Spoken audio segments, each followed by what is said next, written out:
With Avengers Endgame almost arriving, it's only natural to speculate how things will turn out.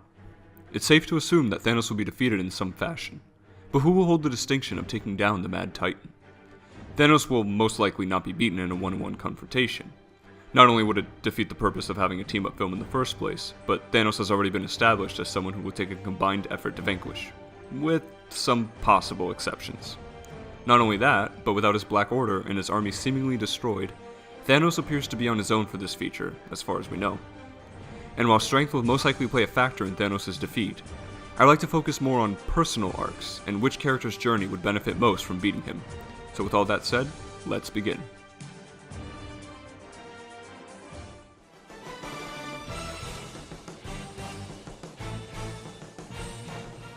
First up is arguably the flagship character of the Marvel Cinematic Universe. Tony Stark has probably had the most character development of anyone in the series. Just look at what he's gone through over the past 10 years. His first film saw him realize the devastation his weapons were creating, and change his ways to become the hero he is now. In Iron Man 2, Tony had to face impending death as well as his father's past. The Avengers had him figure out his role in a team dynamic and featured an act of complete selflessness on his part, where he was willing to put his life on the line for the greater good. In Iron Man 3, Tony dealt with the psychological effects that the Battle of New York had on him. Furthermore, he had to rediscover himself and rely mostly on his wit rather than his technology. The entire plot of Age of Ultron was caused by Tony's obsession over protecting the world from the larger threats above. Additionally, it established Tony's greatest fear, the death of those he cares for and witnessing it as a survivor, and we'll get to that in a bit. Captain America Civil War sees Tony take responsibility for his actions in Age of Ultron by doing what he thinks is best for the world. Not to mention that in the same film, he also finds out that Steve's best friend murdered his parents, and Steve didn't even tell him, someone he thought he trusted.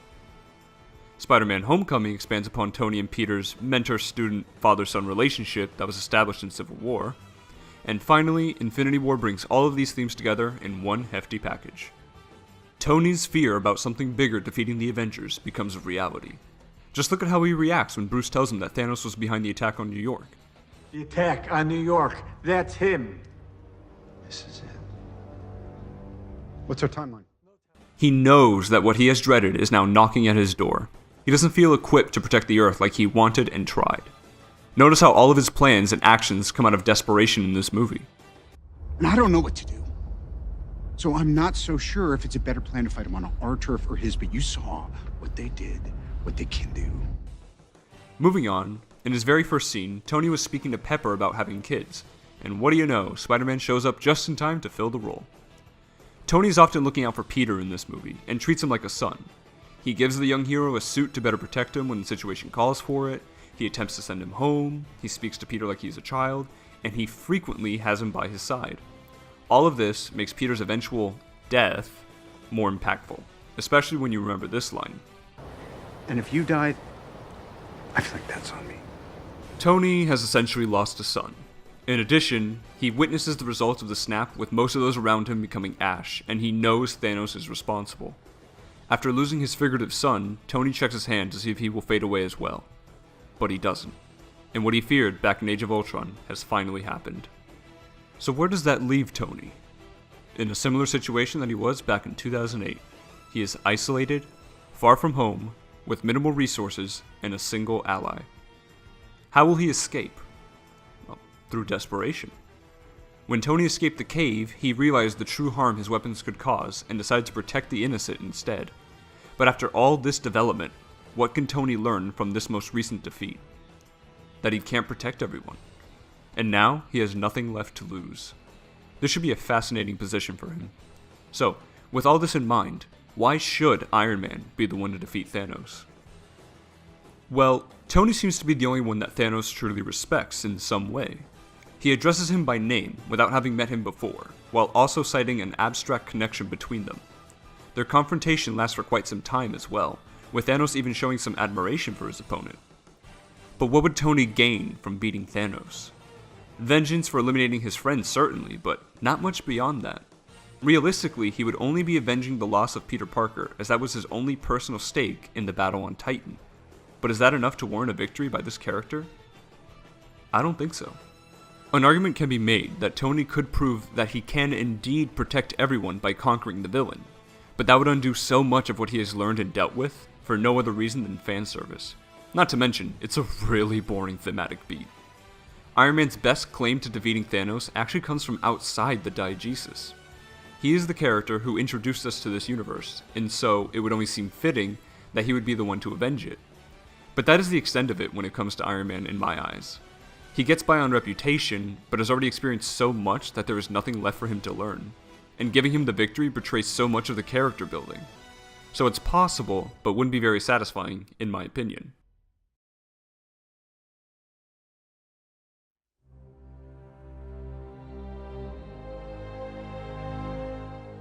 This is one I don't think many people are considering, but I feel she was a legitimate contender. Nebula is the adopted daughter of the Purple Villain, and Gamora's sister as a result. We've known that Gamora and Nebula both hated Thanos since the first Guardians of the Galaxy, but it wasn't until the sequel when this was expanded upon. Some of the strongest moments in Volume 2 actually come from Nebula. For instance, we learn more of her ambition and goals during her scene with Kraglin. Once we've paid, what are you gonna do with your share? As a child, my father would have Gamora and me battle one another in training. Every time my sister prevailed, my father would replace a piece of me with machinery, claiming he wanted me to be her equal. But she won. Again, and again, and again, never once refraining. So after I murder my sister, I will buy a warship with every conceivable instrument of death. I will hunt my father like a dog, and I will tear him apart slowly, piece by piece, until he knows some semblance of the profound and unceasing pain I know every single day. Yeah. And her emotional breakdown in front of Gamora. I win. I bested you in combat. No, I saved your life. Well, you were stupid enough to let me live. You let me live. I don't need you always trying to beat me. I'm not the one that just flew across the universe just because I wanted to win. Do not tell me what I want. I don't need to tell you what you want. It's obvious. You were the one who wanted to win, and I just wanted a sister. This once one-note character has now become a far more developed person, and one of the sadder stories within this universe as a direct result of Thanos' actions. And this was all before we got to spend quality time with him in Infinity War. Infinity War piles on a few more pieces to Nebula's disdain for her adoptive father. The first time we see her in the film is when she is being tortured so that Gamora will reveal the location of the Soul Stone. So, if the torture wasn't already enough, Thanos is forcing the sister she has recently reconnected with into an impossible situation. And then, of course, we have this.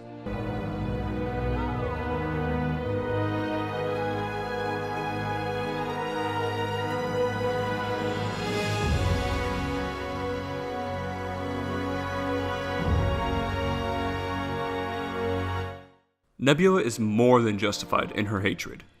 So, what would she accomplish by killing her father? With Nebula, this all boils down to vengeance. This would be payback for all that she has had to endure directly from Thanos.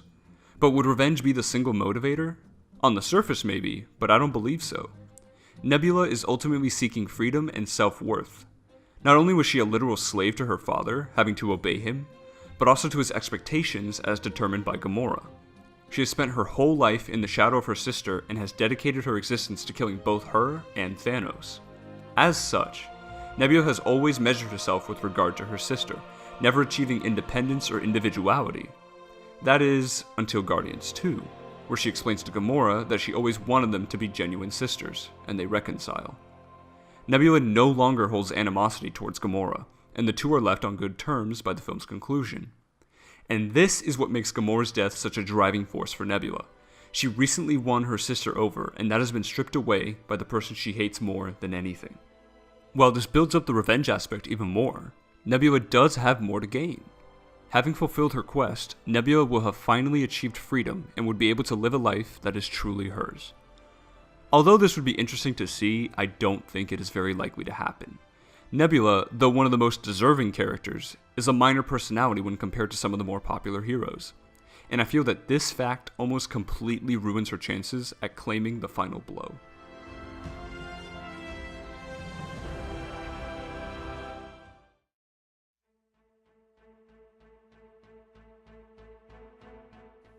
Yes, I'm quite serious with this one. Peter Quill could conceivably take down Thanos. Does he have the physical strength to do it? Of course not. But like I said, it's not all about power. The two Guardians films have portrayed Quill as a strongly emotional person, and the filmmakers have used his emotions to guide his character development, specifically with loss. The first film saw him come to terms with his mother's death. The sequel had Quill find out that his father was responsible for his mother's death. Additionally, not only did he lose his biological father, but also the man who raised him, Yondu. In Infinity War, Quill lost the woman he loved in Gamora. And while he did take his anger out on Thanos, he never had an arc in the film. He has this absolutely fantastic moment. I love you too.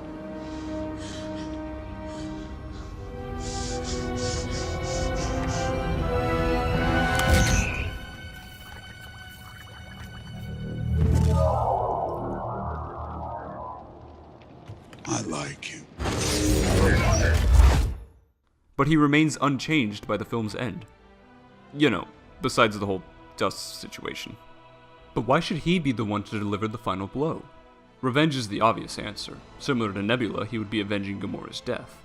But once again, I find myself looking outside the diegesis. The Russo brothers have successfully turned a major portion of the MCU fanbase against Star-Lord. So many people hate him because of his emotional outburst. My sister actually hopes that he stays dead. She's not a big fan of the Guardians in the first place, but Quill's stunt really cemented her distaste for the group. My point is, Quill now has the reputation of the man who screwed up everything. How do you go about fixing this? By making him the one to set things right. Would killing Thanos redeem his action from the previous film in the eyes of the audience? I think it might. He would be going through the same motions he did in Infinity War, only this time it would work and he will have learned nothing, which is not a smart way to write a script. If the filmmakers want to rescue Quill from the public's resentment, he would have to do something pretty spectacular, and this could be it.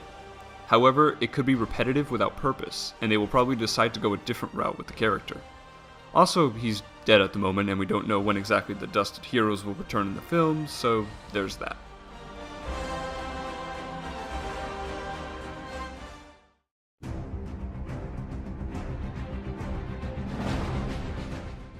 The newest addition to the MCU comes in the form of Captain Marvel.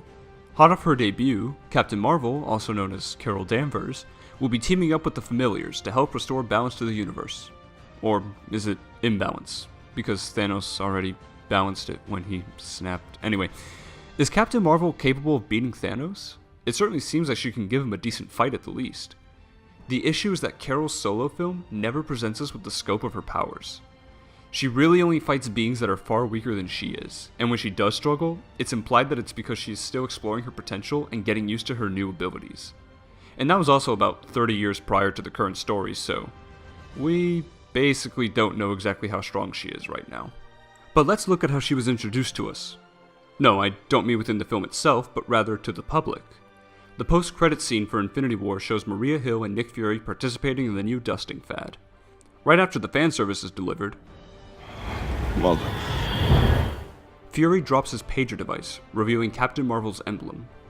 The Avengers have been defeated, and half of the universe has been wiped out, so why end on this shot? To instill a sense of hope in the audience and help hype up Captain Marvel. This single shot establishes that she will be a key player in the next Avengers movie, and that we should be excited about her entry into the MCU. Marvel Studios decided to insert an origin story at this point in the timeline. A strange decision, as it would seemingly break up the pace they were setting up with Infinity War, but don't worry, Ant-Man and the Wasp already did that. This movie's main goal is to have the audience fall in love with the titular hero, so that we will be on board with her actions in Endgame. The filmmakers really want us to like this person, and are heavily indicating that she will have an important role in the upcoming film. Could that role be defeating Thanos? She'll definitely play a part, given how much time they have taken to introduce Carol for Endgame.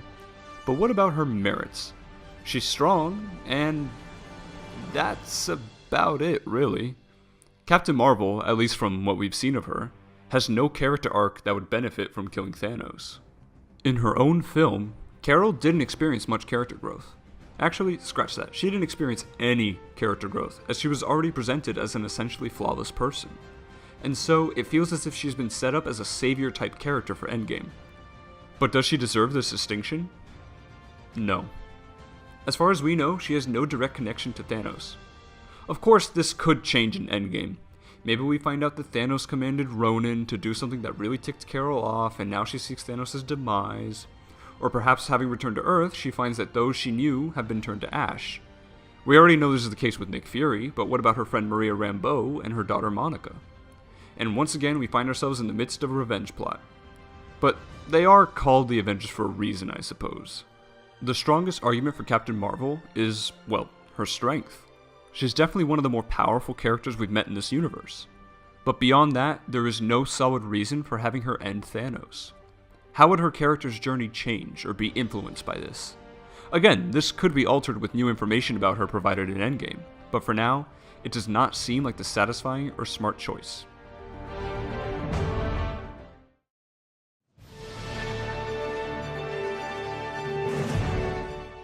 The God of Thunder has come a long way since his first film. I would even argue that he's received comparable amount of character development to Iron Man, especially in these most recent movies. He's grown significantly and is, in my opinion, the right character to defeat the Mad Titan. Let's take a look at his character journey.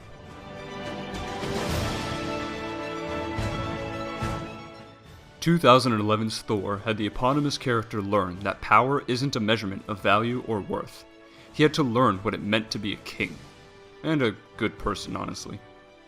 And perhaps most importantly, this film set up the turbulent relationship between Thor and his brother Loki. The Dark World featured the death of Thor's mother, while also furthering the Thor and Loki dynamic. But Thor Ragnarok is where things really start to kick into gear for our hero. Well, more like kick him while he's down, if we're honest. In this film, we learn that Jane has dumped Thor. Off screen, mind you. That's like way worse than doing it over the phone, right? In the very next scene, Thor and Loki bid a tearful goodbye to their father as he passes away. Not 2 seconds later, their older sister Hela arrives and destroys Mjolnir. Following this, Thor lands on a strange planet and is immediately captured. Following many antics, he's able to escape and makes it back to Asgard, where Hela has wiped out the entire military force and is chasing down the remaining citizens. After a prolonged fight, Thor comes to the conclusion that in order to save his people, he must destroy Asgard. He does so by reviving Surtur, who proceeds to kill Hela and annihilate the kingdom of Asgard, with all of the survivors on a single ship floating through space. This is where Ragnarok ends and Infinity War begins. Thanos has boarded the ship and killed many of the passengers. Thor is shown to be quite beat up and pathetic even, as the Titan holds his body. After Hulk's cameo, Thanos kills both Heimdall and Loki. This immediately sets him up as Thor's direct antagonist. Everything Thor does in this movie is motivated by his anger towards Thanos. He's driven by vengeance like several other characters I've listed, but more importantly, Thor acts selfishly in this film, which is masked by justification in the eyes of the audience. We support him because we want Thanos to pay for what he's done, just like Thor does, but it goes deeper than that. Thor hasn't been completely humbled at this point in the film. He wasn't strong enough yet to defeat his sister in Ragnarok, and he admits this. But Thor still manages to pull out the victory. Thanos defeats him off-screen rather convincingly, but his confidence still isn't shaken. He is more focused and serious, but he still believes that he can win rather assuredly. It isn't until the end of the film, where he has Thanos down on his knees and possibly near death, when Thor learns his lesson. He allows emotions to take over his judgment. Thor's confidence leads to Thanos' eventual victory. In the Endgame trailers, we see a Thor who is coming to terms with his mistake, hating himself for it. He's lost the confidence and bravado he once had and hid behind. His true feelings are now on display. His disappointment, his anguish, and his frustration. And this is why I believe Thor should be the hero to defeat Thanos. We thought he reached his lowest low in Infinity War when he opened up to Rocket in this wonderfully executed scene. But that isn't true. Since then, he's had a taste of victory, only to realize he let the whole universe down, and as a result, lost several people he called friends. Now, Thor has reached his all-time low, having lost his entire family, most of his people, his homeland, a great deal of friends, and his spirit. Thematically, the character cannot sink lower. It's time for him to rise. He has the proper character motivation and the power to do it. He was able to fight off the full force of all 6 Infinity Stones with his new weapon Stormbreaker, and he had Thanos down and out with a single blow. Defeating him would satisfy his vengeance, but again, it goes beyond that. Thor learned what happens when his emotions take over. Now he must understand that personal satisfaction is not a priority and it can often interfere with actions. It's a culmination of all he's learned thus far. He must make up for his mistake, not to vindicate himself, but to save those he indirectly caused to suffer. Additionally, aside from Nebula, he has a closer connection to Thanos than any of the other Avengers when you think about it. Thor is a god who has been repeatedly shown his imperfections, and now he currently feels like nothing more than a helpless failure. This is his moment to ascend.